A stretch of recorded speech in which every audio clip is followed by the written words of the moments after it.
Now you can listen to Wine and Dine Radio while shopping at the grocery store or your neighborhood wine merchant. Wine and Dine Radio can be heard using your wireless internet on your cell phone.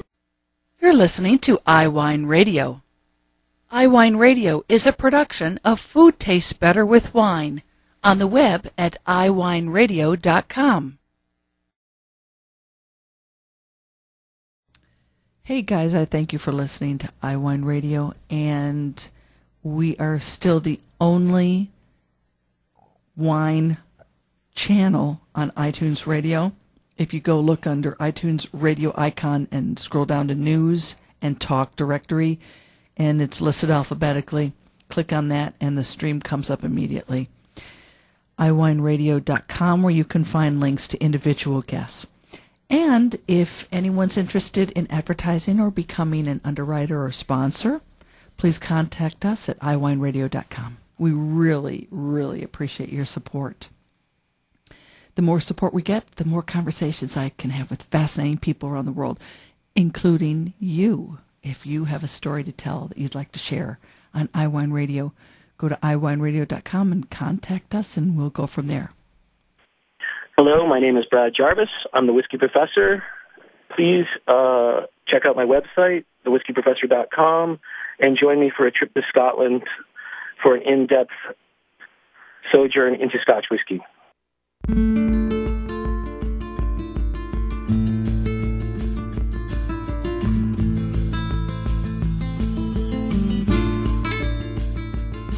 Welcome to Wine and Dine Radio. I'm Lynn Creelo-Chamberlain.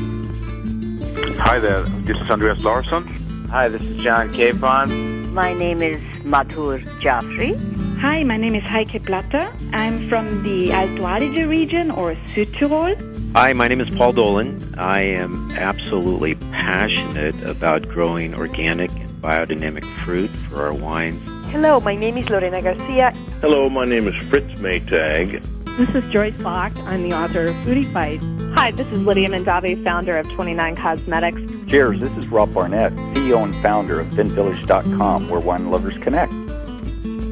I'm especially pleased to be able to share with you a trip that I just learned about that is intended to visit I don't know if it's called breweries or distilleries in Scotland. And joining us today on Wine and Dine is the Whisky Professor, Brad Jarvis. And he coordinates with various retailers around the country trips to Scotland.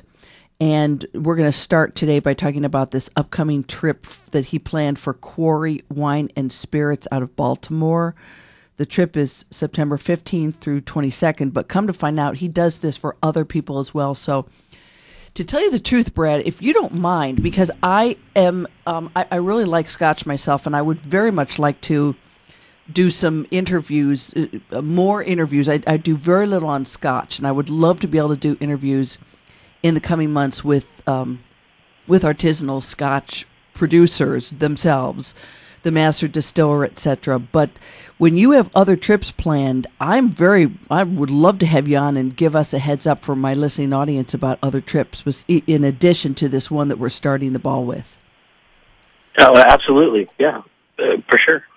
Okay, so tell us about this upcoming trip for Quarry out of Baltimore. It sounds so cool. You've got it divided up into different distillers, and also, are there different islands you're going to be on?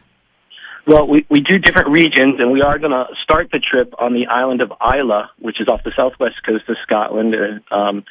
It's a region in its own when it comes to Scotch whiskey production. It has 7 distilleries on it, and these are the peaty smoky whiskeys. So we kind of start there. We spend a couple of days on Islay. We take people out to the peat fields where we actually cut the peat out of the ground, which is what they dry the barley with to make the whiskey. We visit the water sources. We let people turn the barley in the malting house. It's really kind of hands-on and a lot of fun. From there, we'll take a ferry back to the mainland and a quick bus trip up to the Highlands, where we'll spend a couple of days near Tain and visit maybe Glenmorangie and Clynelish. two very notable Highland malts. And then we finish up the trip down in Speyside with a castle stay. Dromere Castle is actually owned by Diageo, the folks who own Johnny Walker and the Classic Malts brands. And they're kind enough to let us sort of wind our trip down in their beautiful castle, where we have a traditional Scottish dinner. We make everybody put a kilt on, and we do a little falconry, hunting with birds. Really? Yeah, it's great fun. And all said, we'll visit 7 to 9 distilleries a trip. We try to visit a cooperage where they make the casks. We try to do some malting where they see how the barley's malted and really take them through the soup to nuts process. It really is a sort of, I always say it's an in-depth Scotch Whisky Sojourn. We really cover everything, and people are sort of immersed in what Scotch Whisky is, how it's made, and they leave with a much better knowledge of what Scotch Whisky is all about. Are you a fan of Downton Abbey? I am, only by way of my girlfriend, but yes, I do watch it. I mean, the last episode for the third season that just finished a week ago, they were up in Scotland, and yep. So I mean, this would be, for people who are those kind of fanatics, that would also be a tie-in. But this trip that we're talking about today, September 15th through 22nd, is limited to 12 people. And the first deposit's due March 25th. We'll have links up for people to learn more.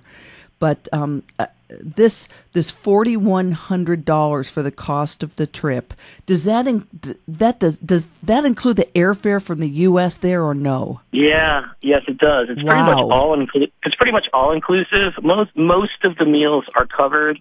Okay. And what I always tell folks, if you need another drink at the end of the day, you might want to check that, because we'll be tasting all day long, and just good fun. It really is. We rent a coach that's exclusive to us the whole trip, so we don't have to worry about switching buses. We get a driver that we always use. He's great.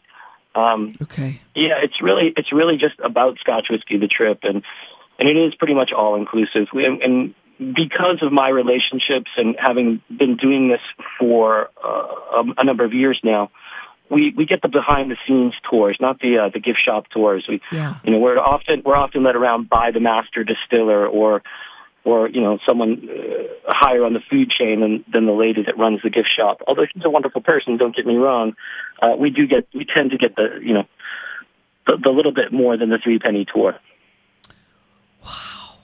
This is so cool. I mean, I would imagine that there is an unlimited audience for these kind of trips if people just learn about it. Absolutely. We've done 5 or 6 trips in the last 4 years. There's a lot of planning and putting together because we really like to do it right, but we usually have no problem really filling the trips up, and we like to limit the number so people can ask the questions. It's myself and my associate Randall Bird sort of lead the group around, and we like to be able to connect with people and just have good fun.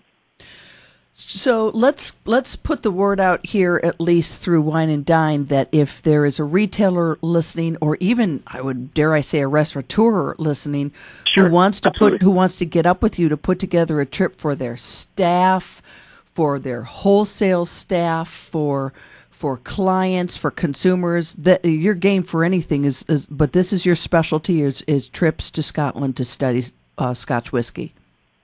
For sure, and we've even done some trips to Kentucky to do some bourbon. Really? So, yeah, we're all about any whiskey there is. Okay. So, yeah, absolutely. They can contact me through my website. It's thewhiskeyprofessor.com, whiskey without an E. I always say the Scottish way. Yeah. And they can contact me right through there. There's also some information there about the trips. There's lots of pictures.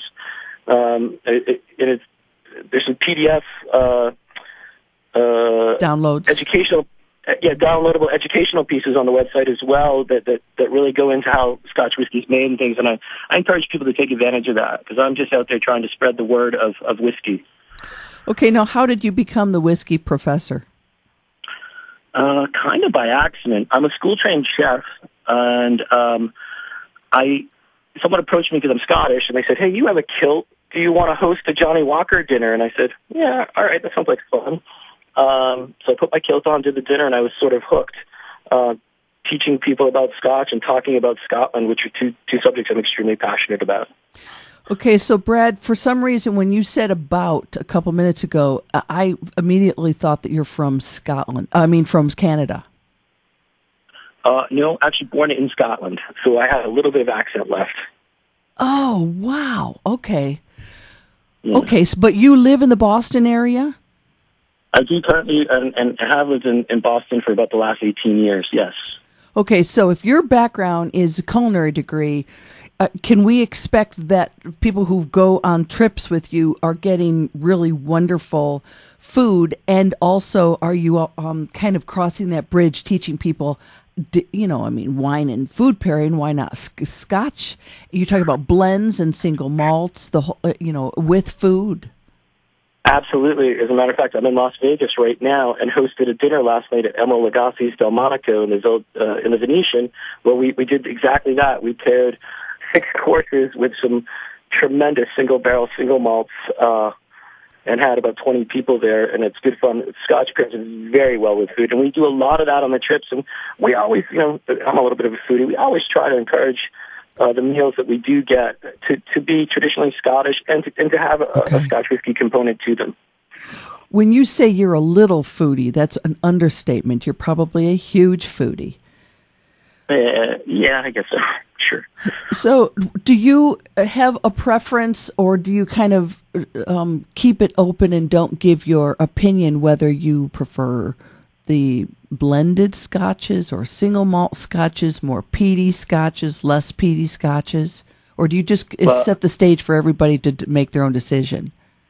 Well, I think it is a personal thing, so I do like people to make their own discussion. I don't like to lead people.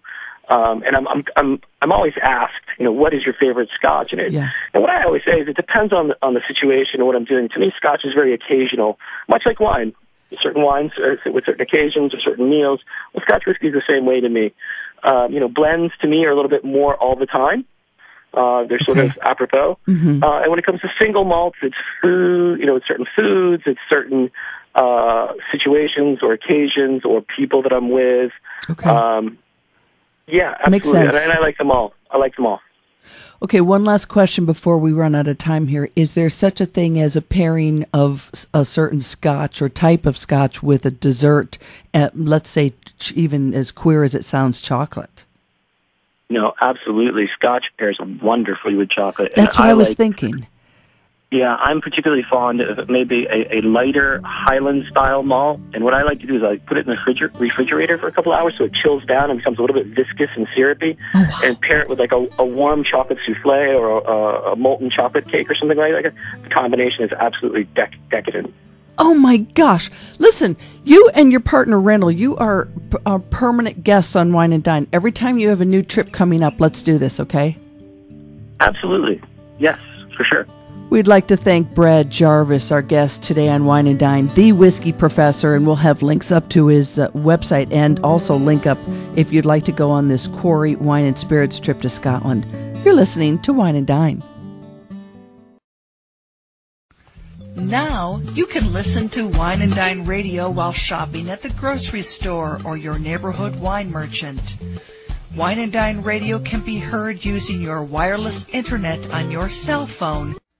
You're listening to iWineRadio. iWineRadio is a production of Food Tastes Better with Wine on the web at iWineRadio.com. Hey guys, I thank you for listening to iWineRadio, and we are still the only wine channel on iTunes Radio.